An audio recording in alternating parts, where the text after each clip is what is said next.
Bonjour à tous et bienvenue sur coach-photo.fr. Aujourd'hui on va aborder un sujet essentiel qui est l'autofocus.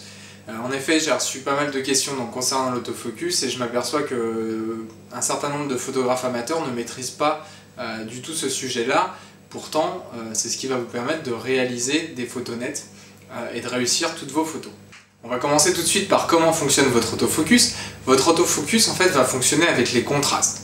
Vous avez pu remarquer lorsque vous visez pour réaliser une photographie, vous avez des friques présentes sur votre viseur qui clignotent. Vous avez généralement un rond central et des petits rectangles en périphérie. Donc ces petits symboles en fait représentent des capteurs qui vont distinguer les différences de contraste dans le sujet que vous photographiez. Et votre appareil photo va faire la mise au point sur un ou plusieurs de ces sujets. Alors vous allez avoir différents types de capteurs qu'on va appeler les collimateurs. Vous allez avoir le collimateur central, c'est le rond qui est situé au centre de votre viseur. Et lorsque vous êtes en mode par exemple automatique sur le réglage de l'autofocus, à ce moment-là, l'appareil va donner la priorité à ce capteur central. Pourquoi il donne la priorité à ce capteur central? Tout simplement parce que c'est le capteur le plus puissant. Ensuite, vous allez avoir autour des collimateurs périphériques qu'on va utiliser lorsque vous décentrez par exemple une photographie ou lorsque vous effectuez un portrait à la verticale, puisque la mise au point du capteur central se trouvera au niveau de la poitrine. Or en portrait, ce qu'on va rechercher, c'est la mise au point au niveau des yeux. Une chose également à savoir est que la capacité de votre autofocus va dépendre à la fois du type d'appareil photo que vous utilisez et de sa génération, et ensuite de l'objectif que vous utilisez. En effet, plus vous allez avoir une ouverture qui est grande, plus vous allez avoir de lumière et plus votre autofocus sera réactif.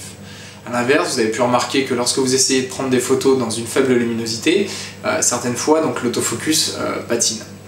Un autre exemple de patinage de l'autofocus, je vous ai dit que l'autofocus se faisait grâce au contraste. Lorsque vous essayez de prendre en photo un mur blanc ou un paysage avec un ciel voilé, vous pouvez remarquer que votre autofocus n'arrive pas à faire la mise au point. Tout simplement parce que l'appareil n'arrive pas à détecter ces contrastes. Donc vous allez pouvoir également modifier les collimateurs que vous souhaitez sélectionner. Donc il suffit pour cela de sélectionner le mode des collimateurs. Et ensuite, vous allez pouvoir soit sélectionner le mode automatique, soit choisir de faire la mise au point sur un collimateur donné.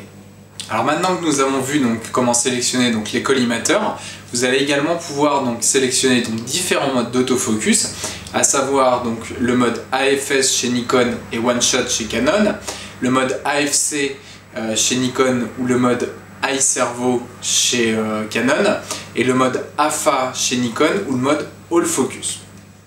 Alors il faut savoir que pour ces trois modes, en fait la mise au point de votre autofocus va être effectuée lorsque vous serez à mi-course sur votre déclencheur. D'ailleurs, lorsque vous êtes à mi-course, vous pouvez entendre le bruit des lentilles qui translatent dans votre objectif pour pouvoir réaliser la mise au point. Alors vous allez tout simplement pouvoir modifier ces trois modes en vous rendant dans l'onglet autofocus de votre appareil et vous allez pouvoir changer de mode.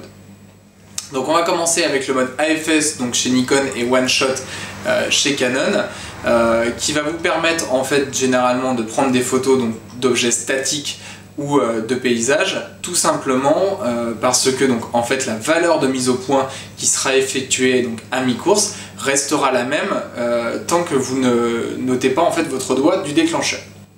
L'avantage de ce mode là, c'est que votre photo sera bloquée tant que l'appareil n'aura pas effectué la mise au point et c'est pour cela qu'on l'utilise pour des objets plutôt statiques.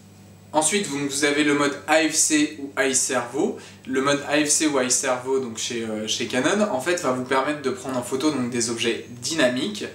Pourquoi? Parce que en fait votre autofocus, s'il est couplé avec un collimateur dynamique, va vous permettre en fait de suivre un sujet en mouvement, c'est-à-dire que vous allez par exemple effectuer la mise au point sur un sujet et vous allez ensuite le suivre durant par exemple toute la durée du mouvement et l'autofocus va adapter, si vous voulez, sa mise au point en fonction du mouvement du sujet.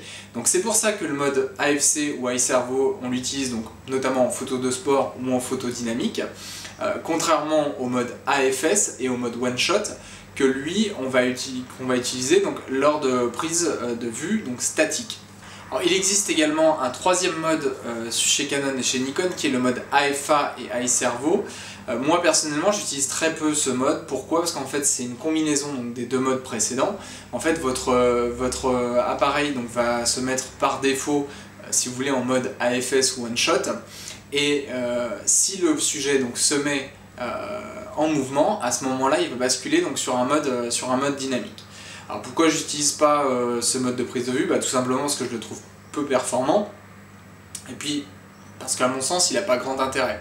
Par exemple, si vous savez que vous avez photographié un objet dynamique, un sujet dynamique, à ce moment-là vous allez directement vous mettre en mode dynamique. A l'inverse, si vous photographiez un paysage, il y a peu de chances que la montagne qui soit en face de vous donc bouge. J'espère donc que cette vidéo donc, vous a plu et vous a permis donc, de mieux comprendre les modes d'autofocus. Ce que je vous invite, c'est que si vous avez aimé cette vidéo, à ce moment-là, c'est de l'aimer et de la partager. Et vous retrouvez donc également donc, 1 heure de formation donc, gratuite à Lightroom que vous allez pouvoir donc, visionner sur mon site. Et moi je vous retrouve donc vendredi pour la dernière vidéo de la semaine. Donc je vous souhaite une bonne fin de journée et on se retrouve vendredi.